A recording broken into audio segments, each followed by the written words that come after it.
Excavaciones y demoliciones. Introducción. Esta guía proporcionará información sobre los requisitos generales de seguridad en los trabajos de excavaciones tales como se publican en el Código 29 de las Normas Federales 1926, subsección P de la Administración de Seguridad y Salud Ocupacional, OSHA, por sus siglas en inglés. Definiciones. Persona competente: una que es capaz de identificar peligros existentes y predecibles en el entorno o las condiciones de trabajo que son antihigiénicas o peligrosas para los empleados, y quien tiene la autorización de iniciar medidas correctivas puntuales para eliminarlos. Excavación: cualquier corte, cavidad, zanja, o depresión hecha en la superficie de la tierra debido a la extracción de tierra. Ingeniero profesional registrado: cualquier persona que, mediante educación y capacitación, ha cumplido con los requisitos de registración y está registrada como ingeniero en el estado donde el trabajo está siendo ejecutado. Zanja: una excavación estrecha hecha en la tierra. Generalmente la profundidad es mayor que la anchura, pero la anchura no mide más de 15 pies. Cajón de zanja: una estructura capaz de aguantar las fuerzas impuestas sobre ella por un derrumbe y así proteger a los trabajadores que estén adentro. Apuntalamiento: una estructura tal como un sistema de metal hidráulico, mecánico, o de madera que apoya los lados de una excavación y está diseñada para prevenir derrumbes. Requisitos específicos. Una norma básica para las excavaciones es: planee su excavación, y luego excave según su plan. Si se encuentra con algo no planeado, pare y planee de nuevo. Antes de excavar, entérese de todo lo posible sobre la ruta de la excavación. Haga realizar un estudio y un plano de la ruta. Aunque la OSHA no los requiere, es buena práctica de ingeniería llevar a cabo sondeos de terreno para determinar las clases de tierra en la ruta. Un diario de sondeos de terreno proporciona información sobre el nivel freático y posible contaminación de suelo debido a tanques subterráneos de almacenamiento. Los siguientes requisitos específicos se encuentran en el 29 CFR 1926.651. Estorbos en la superficie incluyen árboles, señales, banquetas, postes eléctricos, estacionamientos, y paredes que se tienen que quitar, apuntalar, o sostener de otra manera para prevenir un peligro. Servicios subterráneos tales como alcantarillas, agua, tuberías de gas, comunicaciones, y cables eléctricos tienen que identificarse y localizarse físicamente.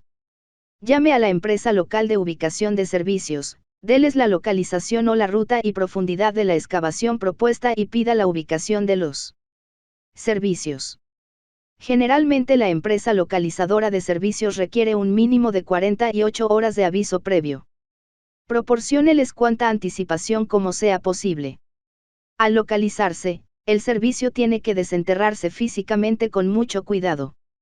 Una vez descubierto el servicio, llega a ser suya la responsabilidad de sostener, proteger, o mandar a quitar el cervico como sea necesario. El localizar todos los servicios subterráneos que cruzan o paralelan su ruta puede llevar mucho tiempo, pero el no hacerlo podría tener consecuencias serias.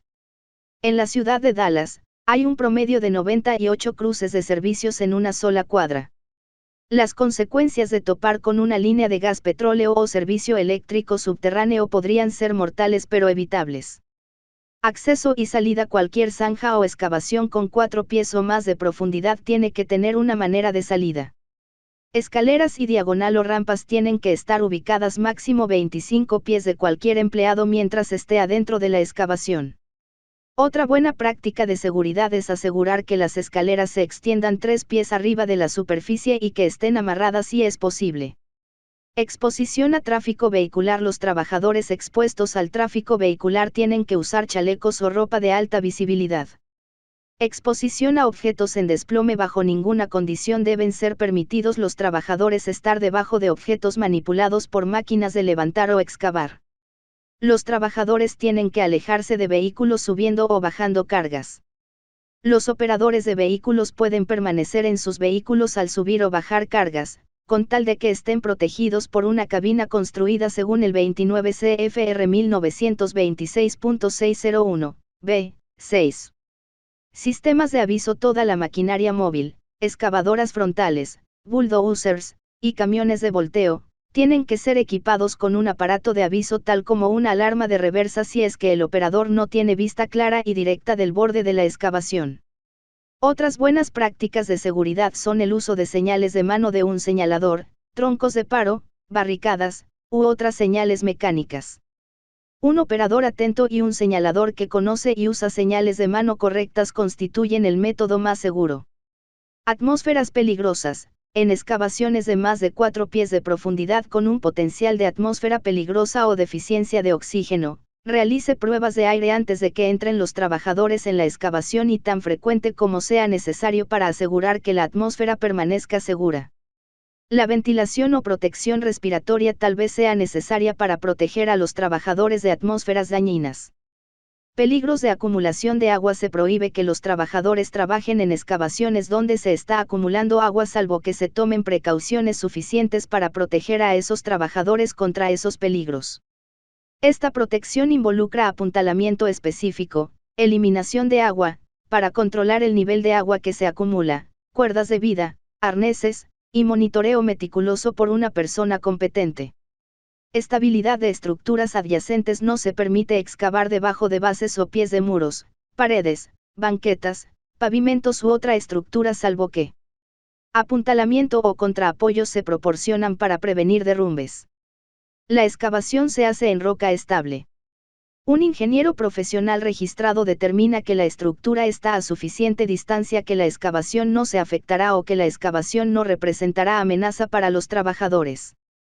Protección contra piedras y tierra suelta. La tierra excavada, escombros, materiales, herramientas, y equipos se colocarán a un mínimo de 2 pies del borde de la excavación. Las piedras y tierra deben rasparse de las paredes de la excavación o contenidas mediante puntales u otros métodos aceptables para prevenir que el material caiga y pegue a los trabajadores.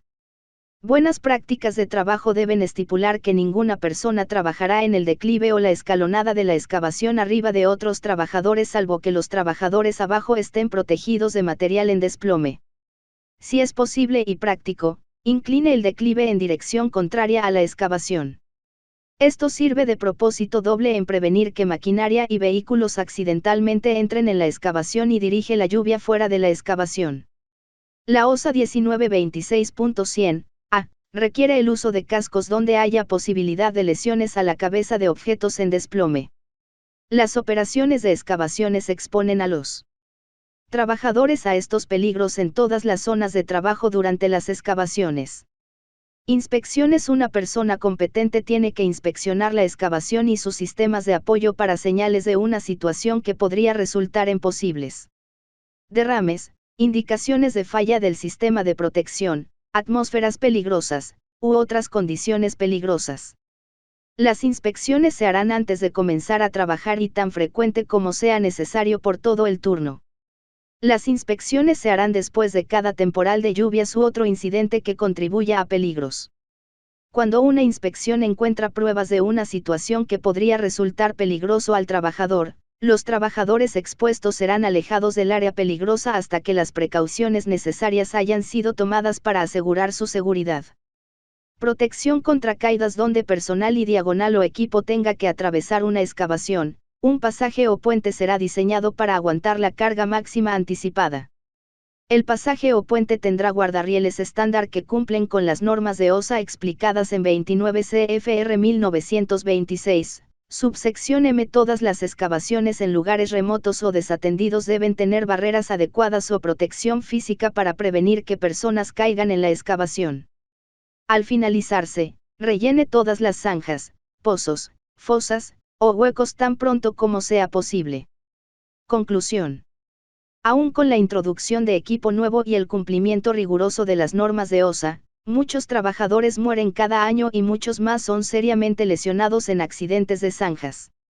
El enterrarse vivo es solamente uno de los peligros de las excavaciones. Este programa abarca solamente los requisitos generales de la seguridad en las excavaciones. El seguir las medidas de seguridad nombradas en esta publicación y el no tomar atajos hará más seguro un trabajo peligroso. Clasificación de suelo. Introducción. Esta sección proporcionará información sobre la mecánica de suelos, procedimientos para reducir las posibilidades de derrumbes al excavar, el identificar las 4 clasificaciones de suelos de la Administración de Seguridad y Salud Ocupacional, OSHA, por sus siglas en inglés, y pruebas y procedimientos sencillos de identificación de suelos. Una yarda cúbica de tierra pesa un promedio de 2.700 libras, y un derrumbe es como dejar caer un carro pequeño desde un pie de altura sobre su cabeza. Para hacer excavaciones y zanjas con seguridad, hay que saber de la mecánica de suelos y cómo construir en declive y apuntalar. Fuerzas horizontales y verticales dentro de la tierra mantienen en su lugar suelo no tocado. Una excavación perturba o elimina estas fuerzas. El suelo se mueve naturalmente hacia abajo y adentro. Un número de factores gobiernan qué tan rápido esto ocurre, tales como el tipo de suelo, humedad, vibraciones, y el peso encima. La mecánica del suelo. El tipo de suelo gobierna la estabilidad de la excavación. La OSHA requiere que la clasificación del suelo se haga por una persona competente y que se instale equipo protectivo adecuado antes de que los trabajadores entren en la excavación. Los tipos de suelo incluyen: suelo tipo A. Este es el suelo más estable y está compuesto de arcilla, arcilla limosa, arcilla marga, y arcilla arenosa. Tiene una fuerza compresiva ilimitada de 1.5 o más toneladas por pie cuadrado. El suelo tipo A es muy cohesivo. Desgraciadamente, las personas piensan que es estable y que no se derrumba si no está apuntalado. Ningún suelo, no importa la composición o estabilidad aparente, puede clasificarse como tipo A si es que tiene fisuras o está sujeto a vibraciones de tráfico, maquinaria, u otras actividades de excavación. El suelo no puede clasificarse como tipo A si capas se extienden hacia abajo en la excavación en un declive de 4 pies horizontales a un pie vertical o si hay otros factores, tal como la filtración de agua, que hace menos estable el suelo. Suelo tipo B. Este suelo cohesivo está compuesto de cieno, cieno marga, marga arenosa, y sólidos granulars cohesivos incluyendo grava angular, piedra triturada. Tiene una fuerza ilimitada mayor de 0.5 toneladas por pie cuadrado, pero menos de 1.5 toneladas por pie cuadrado. Suelo tipo C. Este es el suelo menos estable. Es un suelo no cohesivo compuesto de suelos granulars, incluyendo arena, grava, marga arenosa, suelo sumergido o suelo del cual está colando agua, piedra sumergida, o suelo en un sistema de capas en declive donde las capas se extienden hacia abajo en la excavación en un declive de 4 pies horizontales a un pie vertical o más. Tiene una fuerza compresiva ilimitada de 0.5 o menos toneladas por pie cuadrado. Roca estable. Este material mineral natural sólido puede excavarse con lados verticales y permanece intacto al exponerse. Probando. Al hacer una clasificación de suelo en sitio, la persona competente realiza ambas pruebas visuales y manuales. Los factores a examinar son: tamaño de partícula de suelo. Generalmente hay una mezcla de tamaños. El porcentaje de arena, cieno y arcilla determina el tipo de suelo. Tamaño de grano. Si un grano del suelo es más grande que la mina de un lápiz número 2, se clasifica como grava. Si es más pequeño, pero puede verse con el simple ojo, se clasifica como arena. Partículas de arcilla y cieno no se pueden ver sin usar un microscopio. En general, mientras más grande es el grano, menos estable es el suelo. El suelo que se amalgama y se mantiene junto al excavarse es probablemente arcilla o cieno. Grietas en las paredes de la excavación, con material derrumbándose, pedazos de suelo cayendo de los lados, indica suelo tipo B o C. Agua emposada o agua calando del fondo o de las paredes de la zanja automáticamente clasifica el suelo como tipo C. El suelo en capas adyacente a carreteras o edificios, el suelo ya trabajado, o el suelo expuesto a alguna fuente de vibración requiere una clasificación de suelo llevado a cabo por un ingeniero profesional registrado. Pruebas manuales. Los requisitos de sistemas protectivos se basan en los resultados de pruebas. Nunca entre en una excavación no protegida para obtener una muestra de suelo. Obténgala. Muestra de material recién excavado del montón de escombros. Las pruebas deben llevarse a cabo tan pronto como sea posible para conservar la humedad natural de la muestra. Fuerza seca. Si el suelo está seco y se desmorona solo o con presión moderada se hacen granos individuales o polvo fino, es granular, cualquier combinación de grava, arena, o cieno. Si el suelo está seco y cae en terrones los cuales se rompen en terrones más pequeños, pero los pequeños se rompen solo con mucho esfuerzo, puede ser arcilla en alguna combinación con grava, arena, o cieno. Si el suelo seco se desmorona en terrones que ya no se rompen por sí solo y que pueden romperse solamente con dificultad, y no hay indicación de que el suelo tiene fisuras, el suelo puede considerarse sin fisuras. La prueba de hilo, plasticidad. Esto determina si una muestra es cohesivo. Enrolle una muestra del suelo entre las palmas de las manos hasta tener un hilo de aproximadamente 1/8 de pulgada en diámetro y varias pulgadas de largo. Ponga el hilo enrollado de suelo en una superficie plana y recójalo de un término. Si la muestra permanece entera a lo largo de 2 pulgadas, se considera cohesiva. Prueba de cinta. Esta es otra prueba de cohesivo y se usa como prueba de respaldo de la prueba de hilo. Enrolle una muestra representativa de suelo en un cilindro aproximadamente 3/4 de pulgada de diámetro y varias pulgadas de largo. Luego, apriete esta muestra entre el dedo gordo y el dedo índice hasta tener una sólida cinta plana de 1/4 a 1/8 de pulgada de grueso, la cual se permite colgar libremente entre los dedos. Si la cinta no se rompe antes de que varias pulgadas sean apretadas, el suelo se considera cohesivo. La prueba de penetración de dedo. La prueba de penetración de dedo calcula la fuerza compresiva ilimitada de los suelos cohesivos y se basa en las pruebas definidas en la norma de 2488 de la Sociedad Americana de Pruebas y Materiales, ASTM, por sus siglas en inglés. Obtenga una muestra de suelo de un terrón recién excavado del montón de escombros. Apriete la muestra con su dedo gordo. Si el dedo marca fácilmente la muestra pero se penetra solo con mucho esfuerzo, entonces el suelo se clasifica como tipo A. Si el dedo penetra hasta la base de la uña y se hace con dificultad moderada, entonces es tipo B. Si la muestra puede ser fácilmente penetrada varias pulgadas y puede ser moldeada con ligera presión del dedo, el suelo y es en tipo C. El secar la muestra puede influir mucho los resultados de esta prueba. Realice esta prueba inmediatamente después de obtener la muestra. Aparatos mecánicos. Aparatos mecánicos para determinar el tipo de suelo incluyen el penetrómetro de bolsillo y el penetrómetro manual de aletas de corte.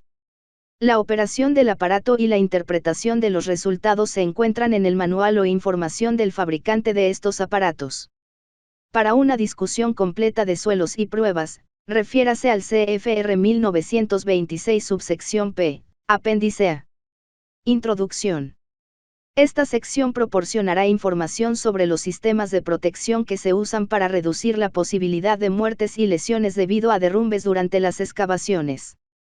También se proporcionará información sobre técnicas de formar declives y escalonadas para todos los tipos de suelo y métodos de usar apuntalamiento y cajas de zanjas.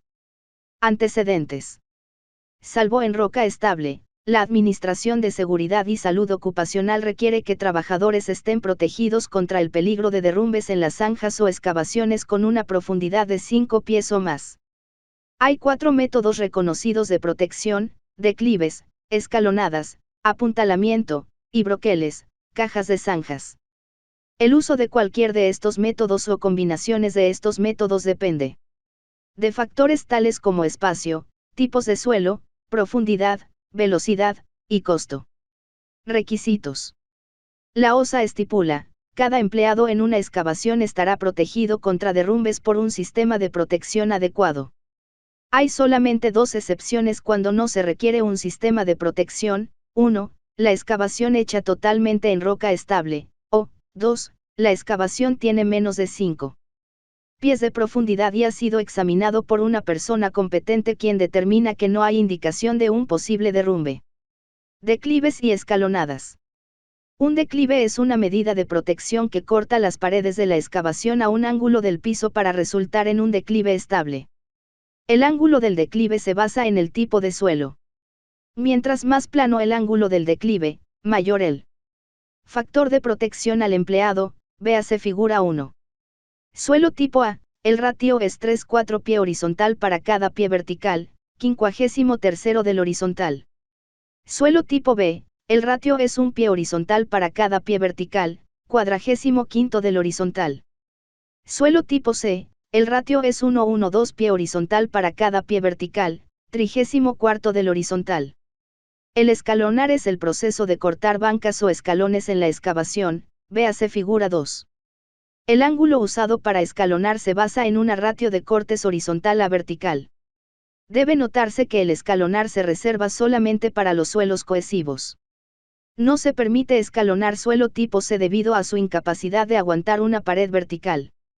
Los suelos tipo C siempre requieren el uso de declives, cajas de zanja, o apuntalamiento. Factores como estos hacen el suelo menos estable. Vibraciones de maquinaria o tráfico. Exposición a lluvia o inundaciones. Periodos de humedad baja, el secarse. Estresando el suelo con más peso o equipo. Al estar presentes estos factores, la excavación, con declive o escalonada, tiene que volver a ser inspeccionada para señales de problemas. Señales de problemas incluyen: las paredes de la excavación tienen grietas. El suelo de la superficie tiene grietas a una distancia de 1,2 a 3,4 de la excavación. Protuberancias en la pared de la excavación. Liberación de terrones o pequeñas secciones de la pared de la excavación. Todos estos indican un peligro inminente de derrumbe. Si se observa cualquier de estas señales, se ordenará a los empleados a evacuar la excavación y el declive se extenderá. O se instalará un sistema mecánico de protección. Sistemas de apuntalamiento y cajas de zanja. Sistemas de apuntalamiento y cajas de zanja son medidas de protección que proporcionan soporte a una excavación. El sistema más seguro es uno que puede ser instalado y removido sin que el personal entre en la excavación. Apuntalamiento. Este sistema está diseñado para prevenir fallos en las excavaciones, derrumbes, al apoyar las paredes de la zanja con un sistema de montantes verticales y diagonal o planchas y abrazaderas, broqueles. Las abrazaderas son estructuras que atraviesan la zanja y ponen presión en los montantes verticales y las planchas, véase figura 3. Métodos de apuntalamiento varían desde abrazaderas de madera hasta aparatos hidráulicos de aluminio que presionan directamente en la pared de la zanja y aplican aproximadamente 1500 libras de presión por pulgada cuadrada, SI, por sus siglas en inglés, lo cual anticipa cargas en el suelo. Esta anticipación de cargas en el suelo produce el llamado efecto de arco que estabiliza las paredes de la zanja y previene un derrumbe. Información sobre maneras de apuntalar con madera puede obtenerse del 29 CFR 1926, subsección P, apéndice C. El apéndice D tiene información sobre apuntalamiento hidráulico de aluminio. Los siguientes son algunos requisitos de seguridad al usar apuntalamiento hidráulico de aluminio. La instalación y desmontaje del apuntalamiento se hace desde afuera de la excavación. Broqueles individuales, elementos, son presurizados y despresurizados lentamente para prevenir fallo de los demás elementos o derrumbe de las paredes de la excavación. Datos proporcionados por el fabricante son tabulados y diseñados por un ingeniero profesional registrado, P, por sus siglas en inglés. Esta información y procedimientos de uso tienen que seguirse no obstante las clasificaciones de suelo. Cualquier modificación tiene que hacerse por un ingeniero profesional registrado y aprobado por escrito y sellado. Cajas de zanjas. Una caja de zanja es una caja metálica prefabricada que se coloca en la excavación. No proporciona fuerza estructural a la excavación, pero les da a los trabajadores un sitio de trabajo seguro que los protege de derrumbes. Un ingeniero profesional registrado tiene que diseñar la caja o sistema de cajas, los cuales pueden ser prefabricados o armadas en el sitio como sea necesario. Sea donde sea el lugar de construcción, tienen que construirse según especificaciones exactas de ingeniería. Existen varios requisitos de seguridad al usar una caja de zanjas. Las cajas tienen que instalarse de manera que impiden movimientos de lado a lado o cualquier otro movimiento peligroso debido a movimientos laterales repentinos, o sea derrumbes. El sistema de cajas no se expondrán a cargas que exceden el estándar del diseño. Los trabajadores estarán protegidos de los peligros de derrumbes al entrar o salir del área protegida por la caja. No se permitirá que los trabajadores estén adentro de la caja o que se suban en la caja al instalarse, desmontarse o moverse verticalmente. La estructura de la caja se extenderá un mínimo de 18 pulgadas arriba del borde de la excavación al usarse junto con una excavación con declive o escalonadas.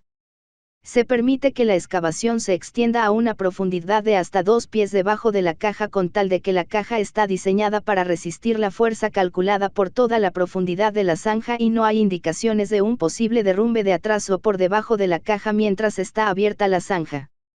Requisito final de seguridad. Todas las excavaciones tienen que rellenarse lo más pronto posible después de remover el sistema de apoyo. Ningún trabajador será permitido en una excavación sin apuntalamiento o protección, no importa lo imperiosa la razón. Todas las excavaciones tienen que rellenarse lo más pronto posible después de remover el sistema de apoyo. Ningún trabajador será permitido en una excavación sin apuntalamiento o protección, no importa lo imperiosa la razón. El suelo de la superficie tiene grietas a una distancia de 1, 2 a 3, 4 de la excavación. Protuberancias en la pared de la excavación. Liberación de terrones o pequeñas secciones de la pared de la excavación. Todos estos indican un peligro inminente de derrumbe. Si se observa cualquier de estas señales, se ordenará a los empleados a evacuar la excavación y el declive se extenderá o se instalará un sistema mecánico de protección. Sistemas de apuntalamiento y cajas de zanja. Sistemas de apuntalamiento y cajas de zanja son medidas de protección que proporcionan soporte a una excavación. El sistema más seguro es uno que puede ser instalado y removido sin que el personal entre en la excavación. Apuntalamiento. Este sistema está diseñado para prevenir fallos en las excavaciones, derrumbes, al apoyar las paredes de la zanja con un sistema de montantes verticales y diagonal o planchas y abrazaderas, broqueles. Las abrazaderas son estructuras que atraviesan la zanja y ponen presión en los montantes verticales y las planchas, véase figura 3. Métodos de apuntalamiento varían desde abrazaderas de madera hasta aparatos hidráulicos de aluminio que presionan directamente en la pared de la zanja y aplica aproximadamente 1500 libras de presión por pulgada cuadrada, SI, por sus siglas en inglés, lo cual anticipa cargas en el suelo. Esta anticipación de cargas en el suelo produce el llamado efecto de arco que estabiliza las paredes de la zanja y previene un derrumbe. Información sobre maneras de apuntalar con madera puede obtenerse del 29 CFR 1926, subsección P, apéndice C. El apéndice tiene información sobre apuntalamiento hidráulico de aluminio. Los siguientes son algunos requisitos de seguridad al usar apuntalamiento hidráulico de aluminio. La instalación y desmontaje del apuntalamiento se hace desde afuera de la excavación. Broqueles individuales, elementos, son presurizados y despresurizados lentamente para prevenir fallo de los demás elementos o derrumbe de las paredes de la excavación. Datos proporcionados por el fabricante son tabulados y diseñados por un ingeniero profesional registrado, P, por sus siglas en inglés. Esta información y procedimientos de uso tienen que seguirse no obstante las clasificaciones de suelo.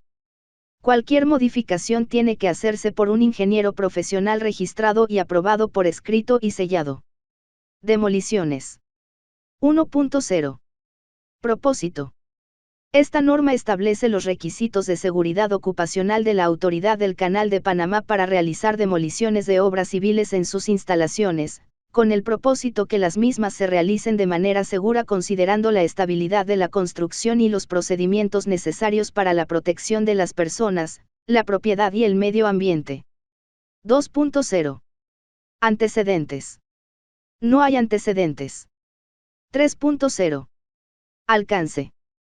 Esta norma aplica a todos los empleados de la Autoridad del Canal de Panamá, contratistas y terceros que realicen trabajos de demolición de obras civiles en áreas bajo la responsabilidad de la Autoridad del Canal de Panamá. 4.0. Fundamento legal. Esta norma se fundamenta en el Acuerdo número 12 de la Junta Directiva de la Autoridad del Canal de Panamá, Reglamento de Control de Riesgos y Salud Ocupacional, Capítulo 1, Artículo 7. 5.0. Definiciones. Para efectos de esta norma, se establecen las siguientes definiciones. 5.1. Construcción, acción y efecto de construir. Obra construida o edificada. Por ejemplo, un edificio, un puente, un tanque. 5.2. Demolición, acción y efecto de demoler. Se destruye parcial o totalmente una obra construida siguiendo un plan establecido de forma metódica. 5.3. Estructura, armadura que constituye el esqueleto de algo y que sirve para sostenerlo. Por ejemplo, la estructura de un barco, de un edificio, de un puente. 5.4. Instalación, obra integrada por una serie de construcciones. 5.5. Persona competente, es aquella persona capaz de identificar los peligros presentes y potenciales en el sitio de la demolición, y aquellas condiciones de trabajos peligrosas o insalubres para los empleados y público en general, y tiene la autorización para tomar las medidas necesarias para controlarlos. 5.6. Plan de demolición, es el documento preparado por una persona competente que detalla el alcance de la demolición, enumera los pasos críticos, cómo serán ejecutados y en qué secuencia, e identifica los riesgos y peligros asociados a cada paso, y los controles aplicables para cada uno de los riesgos y peligros identificados. 5.7. Zona de seguridad, área a la cual solamente tiene acceso el personal necesario en las tareas de demolición. 5.8. Distancia segura, es distancia establecida a la que se encuentran protegidos los trabajadores al realizarse la demolición. 6.0. General. 6.1. Los trabajos de demolición que puedan suponer un peligro para los trabajadores deben estudiarse, planificarse, emprenderse y documentarse por una persona competente. 6.1.1. Análisis de los peligros. Algunos de los peligros potenciales que pueden presentarse durante el proceso de demolición incluyen, choque contra objetos rígidos, proyección de fragmentos o partículas, polvo, sobreesfuerzos, trabajos en espacio confinados, trabajos en altura, contactos eléctricos directos o indirectos, exposición a sustancias nocivas o tóxicas, vibraciones, ruido e iluminación inadecuada. 6.1.2. Los trabajos deben comenzar la demolición por la parte superior de la construcción y seguir hacia abajo, si el método de demolición lo permite. 6.2. Operaciones preparatorias. 6.2.1. Antes de iniciar la demolición se debe inspeccionar la construcción en el terreno, con el propósito de determinar la condición de las paredes, pisos, y estructura. Se debe considerar el afianzar las partes inestables, particularmente si la estructura que se va a demoler ha sido dañada por fuego, o debilitada por alguna otra causa. 6.2.2. Todas las personas que pueden ser afectadas por la demolición deben ser informadas oportunamente. Se tomarán fotografías de las estructuras adyacentes que presentan algún daño antes de la demolición. 6.2.3. La metodología a implementarse debe establecer procedimientos de trabajo seguros y la secuencia de la demolición indicando el orden de los elementos a ser demolidos y medidas tales como apuntalamiento, anclajes, obtención de permisos de trabajo, medidas de higiene u otras para prevenir que ocurra un accidente. Todas estas medidas deben estar claramente indicadas en un plan de demolición que debe ser entregado y aprobado por el inspector de la obra. 6.2.4. En trabajos próximos a líneas eléctricas de alto voltaje se debe mantener las distancias o protecciones indicadas en la norma de seguridad correspondiente. 6.2.5. No se debe poner fuera de uso ninguna conexión de electricidad, gas, alcantarilla, agua corriente u otros servicios sin cumplir con los procedimientos y dispositivos de seguridad que se requieran en cada caso. De ser necesarios algunos de estos suministros, los mismos pueden ser temporalmente reubicados o protegidos, adoptándose las medidas de prevención necesarias. 6.2.6. Si la demolición mediante equipo pesado afecta a marcas de nivelación, soportes de alumbrado, teléfono, cables aéreos u otros servicios públicos, se debe solicitar permiso al dueño de la instalación con anticipación, y tomar las medidas de seguridad requeridas. 6.2.7. Si en el sitio de la demolición o alrededores se han usado o almacenado químicos peligrosos, gases, explosivos, inflamables, u otras sustancias tóxicas, los cuales puedan causar una situación de peligro, se deben seguir los procedimientos de seguridad establecidos en la norma correspondiente. Cuando sea necesario, por motivo de la salud de los trabajadores, antes de proceder a la demolición, se desinfectará o fumigará el sitio de trabajo. 6.3. Equipo de protección personal. 6.3.1. Durante la planificación del trabajo se debe determinar el equipo de protección personal requerido, incluyendo avisos de advertencia, tipo de respiradores, líneas de vida, escaleras, andamios, redes, protección del rostro, protección de los oídos, guantes y cualquier otro equipo que sea necesario. 6.3.2. Cuando la demolición se efectúe en alturas, por encima de 1.8 metros, es obligatorio utilizar andamios. Si por razones técnicas resultase impráctico la colocación de andamios, el responsable de la demolición debe establecer un sistema de protección de caída según lo establecido en la norma correspondiente. 6.4. Acceso seguro a la demolición. 6.4.1. Se debe colocar una barricada alrededor de la demolición con sus respectivos avisos de seguridad. Se debe bloquear el paso a aquellos lugares que vayan a demolerse a excepción de los accesos que estén controlados y protegidos. 6.4.2. En caso que una demolición ofrezca peligro al tránsito, se deben usar señales visibles de precaución. Si es necesario, a cada costado de la obra se colocarán personas que avisen del peligro a los transeúntes. 6.4.3. Se debe colocar la barrera rodeando la construcción a demoler, alejada a una distancia segura del área de demolición. 6.4.4. Durante la demolición se debe situar protecciones como redes, lonas, pantallas inclinadas, u otra barrera que recoja los escombros o herramientas que puedan caer. 6.4.5. Los lugares de paso, ejemplo, aceras, calles, etc., por donde pasan los trabajadores, público, o tráfico vehicular exponiéndose a la caída de objetos y escombros, deben estar protegidos por una estructura sólida. 6.5. Control de polvo y escombros. 6.5.1. Si la producción de polvo o escombros proveniente de una demolición causa molestias al tránsito en la calle, a equipos o personas dentro de la instalación, el responsable de los trabajos debe proceder a establecer los medios de control necesarios. 6.5.2. Antes de iniciarse una demolición, deben extraerse todos los vidrios, cristales y objetos sueltos que existan en la obra a demolerse. 6.5.3. Cuando sea factible, se deben humedecer los elementos previos a su derribo, o utilizar otro medio de control para evitar el exceso de polvo en el ambiente. Se debe tratar de eliminar o controlar el polvo lo más cerca posible de su punto de formación. 6.5.4. Se debe evitar la acumulación de escombros en los bordes de la estructura ya que ésta puede ceder. Los escombros o desperdicios de la demolición no se deben acumular sobrepasando la capacidad de carga del piso. Preferiblemente, se deben eliminar los escombros diariamente. 6.5.4.1. Se debe evitar que caigan escombros u otros materiales sobre las áreas adyacentes. Los escombros se deben retirar solo durante las interrupciones de los trabajos de demolición.